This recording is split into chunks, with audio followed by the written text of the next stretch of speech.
Hey everyone, today I'm going to be talking about one of the most controversial figures of the last decade, Edward Snowden.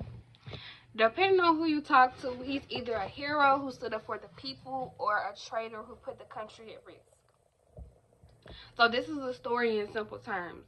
Back in 2013, Snowden was working as a contractor at NSA, and basically he had access to a whole lot of classified information. And one day he decided to leak thousands of documents to journalists. And these were not small things either. They showed that the U.S. government was running huge surveillance programs, collecting phone records, internet data, private messages, not just on foreign leaders, but on regular American citizens. And all of this is happening with barely any oversight. Snowden said he leaked the documents because the government was overreaching and violating people's rights. He felt like the public had every right to know what was being done behind their backs, but the U.S. government saw it completely different. They charged him under the Espionage Act and said that he put national security in danger. Snowden fled the country and eventually got asylum in Russia, which is where he still lives. So what does that make him? A traitor, a hero, something in between? Let's look at both sides. On one hand, people who think that Snowden is a traitor argue that leaking classified information is a huge deal. They say that he revealed intelligent methods that help the U.S. track terrorists and foreign threats. By exposing those methods, he may have made it harder for the government to prevent attacks. They also argue that he ran to Russia, a country that's not exactly friendly with the U.S., which doesn't look great when you're claiming to defend American values. From this perspective, Snowden didn't just tell the truth.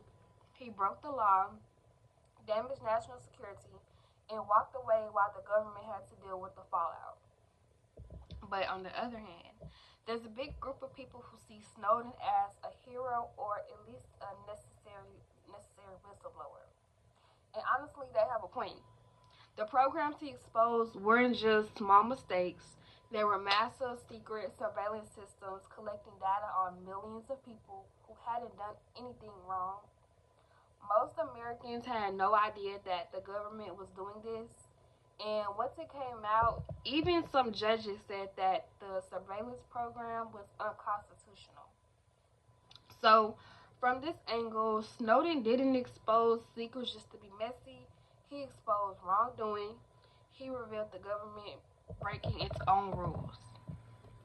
People argue that if he had gone through official channels, nothing would have changed because the people running their surveillance were the same ones in charge of policing it. So by going public, he forced the country into a conversation about privacy, technology, and how far the government should go in the name of safety.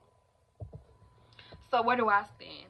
Honestly, I think Snowden is both things depending on how you define the words. He did break the law, that's true, but he also revealed information that the public deserved to know, and that's also true. The real question is whether protecting national security justifies people's privacy or whether exposing government abuse is worth breaking the rules. To me, Snowden leads more towards being a whistleblower than a traitor. He didn't sell information. He didn't do it for money. He didn't leak it to hurt people. He did it because he believed the government crossed the line. And even if you disagree with how he did it, the conversation he started changed the world, from how companies handle data to how governments justify surveillance and how we talk about our own personal privacy. So whether you call him a hero or a traitor, it's just more about what you value, which is security or freedom. And that's all I got. Thank you all for listening. Thank you.